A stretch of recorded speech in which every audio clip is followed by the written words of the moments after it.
Sezonsiz biznes do'stlar, oddiygina suvdan soqa qilish bunda bemalol ayollar ham yoki bo'lsa yosh bolalar ham bemalol ishlasa bo'ladi. Oddiygina suvimizni olamiz, rangimizni olamiz. Rangi xohlaysiz sarig'idan, xohlaysiz qorasidan, xohlagan ranglardan qo'shtirib bitta aralashtirib yuboradigan bo'lsangiz, kuniga $50 dan $100 daromad topsangiz bo'ladi. Xohlaysiz buni avtomat bo'ladi. Bunda ikkita knopkasini burab qo'yadigan o'zi damlab, o'zi gazlab beradigan bo'ladi. 3 ta filtrli bo'ladi.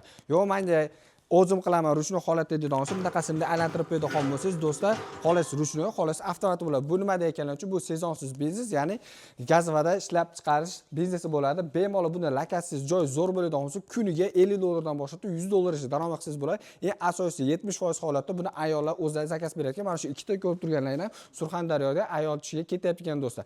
Bularni komplektga eladigan bo'lsa, ruchnoy holatda eng arzoni $750 dan boshlanadi.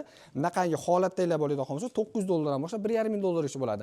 Agarda bunaqa yangicha variantda, ya'ni polni avtomat kerak deydigan bo'lsa, kuniga 2 tonna suvni bemalol damlab beradigan bo'ladi. Narxi keladigan bo'lsa $1,500 dan boshlab, buni kichikroq bo'ladi, narxi $900 dan bo'ladi. Bunisi bez filtr holatda bo'ladi. O'zbekiston bo'ylab dastavkalar faqat endi dastavkasi kelishgan holatda soqqan bosganlardan oldim deydigan bo'lsa, chiroyli narxlarda kelishgan holatda qilib berishadi.